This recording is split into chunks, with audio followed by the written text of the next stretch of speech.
Jalen Brunson? It's an awful idea. Is he one of the 40 best players in the league? I haven't made the updated list. Maybe he's 38th, maybe he's 46th. Look, I mean, Jalen Brunson is a nice player. Hope the brother comes, hope he gets paid. But the Knicks are acting like he's KD. I'm gonna repeat. Jalen Brunson. Jalen Brunson is about to break a legendary Knicks franchise record set by Bernard King for the most 40-point games in a postseason run at 6. Jalen Brunson isn't as quick as Ja Morant or Anthony Edwards. He doesn't have the physical tools of a Donovan Mitchell, Luka Doncic, or SGA. Instead, Brunson has maybe the deepest bag of misdirections and tricks the NBA has ever seen. Brunson has mastered the ability to set up his opponent, and against Andrew Nembhard, he did it perfectly, pulling back once, then he fakes the pullback again only to burst toward the basket, but the play does not end there as he makes this incredibly high arcing floater over Pascal Siakam. Not only is his setup elite, but the shot creation is off the charts also, as he's able to get to a fadeaway even if the defender plays him well. Another trick he has up his sleeve is the fake dribble handoff. Here it looks like he's setting up a DHO, only to drive straight to the basket for an easy 2. With his seemingly endless bag of tricks, he often makes the defender think instead of actually playing on their instincts, and because of this, he catches them off guard. But even when teams try double teaming him, like they did on this play, he just splits the middle, easily getting to the paint for an uncontested floater. By watching him play, you can tell that he's ball dominant, but Jalen Brunson has taken it to another level. In the first round series against the Sixers, he averaged over 11 minutes per game with the ball in his hand. But just to put into perspective how crazy these numbers are, MVP Westbrook was just over 9 minutes a game, MVP Harden was just under 9, while guys like Trae Young and Luka Doncic have never recorded more than 9.5. Brunson has the ball at a historic rate, which allows him to take a ridiculous amount of shot attempts like he did in Game 5. But even though he shot 35 shots, he still ends up shooting 51% from the field. Indiana have a huge matchup problem when it comes to defending Brunson. Nesmith has done a solid job on him, but once he gets into foul trouble, Indiana have nowhere to go. To begin the series, Andrew Nembhard was the primary defender, but after Brunson put up 43 points on him in Game 1, the Pacers had to look for a different matchup. So they tried TJ McConnell, and he had some success, as Brunson wasn't able to get past him like he could on Nembhard, but his lack of size was quickly exploited by Brunson, as he was either going through him or over him to score. With only one player who can remotely guard Jalen Brunson, the Pacers have real issues defensively. But we already knew this coming into the series, as Indiana were the 27th worst defense in the entire league throughout the regular season, allowing 120 points a night. And at times they can fool you into believing that they are a tough defensive team. But the truth is, you need defense to win a title, and the Pacers had to make an adjustment after the first 2 games in New York.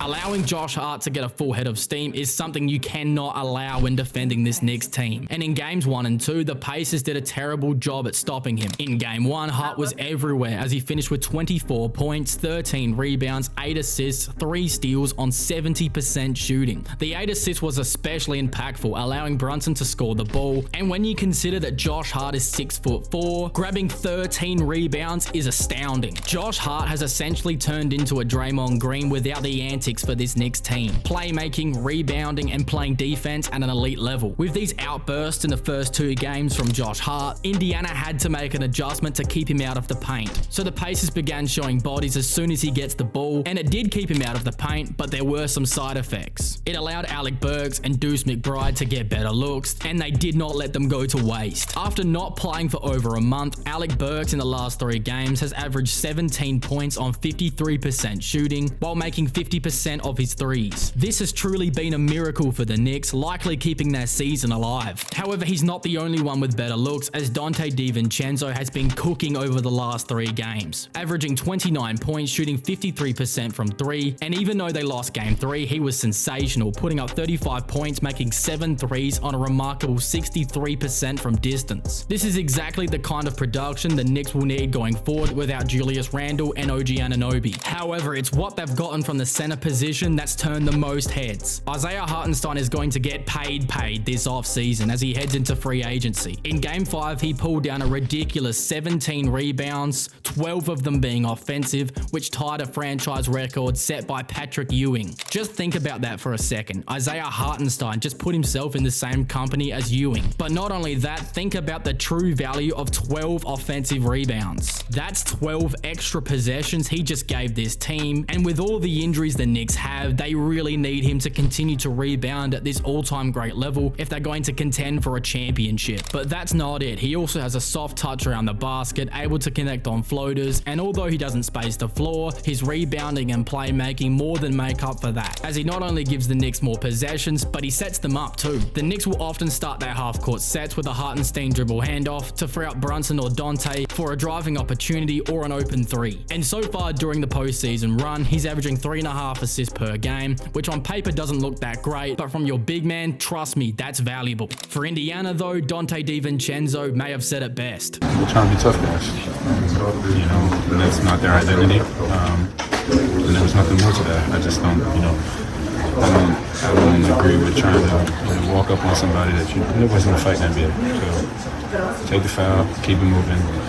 You're not a tough guy, just keep it moving. The Pacers, being a young team, look completely different on the road compared to at home. Even when we take it back to the first round series against the Bucks, who were on one leg, Indiana was still blown out in Game 1 and then embarrassed in Game 5 without Lillard or Giannis. And this theme is continuing in this series, losing all 3 games in the Garden so far. Tyrese Halliburton is the center of the Pacers' issues. Over these 5 games against the Knicks, we have seen 2 different Tyrese Halliburtons. First is the aggressive one, which creates his own shot and gets his teammates involved second.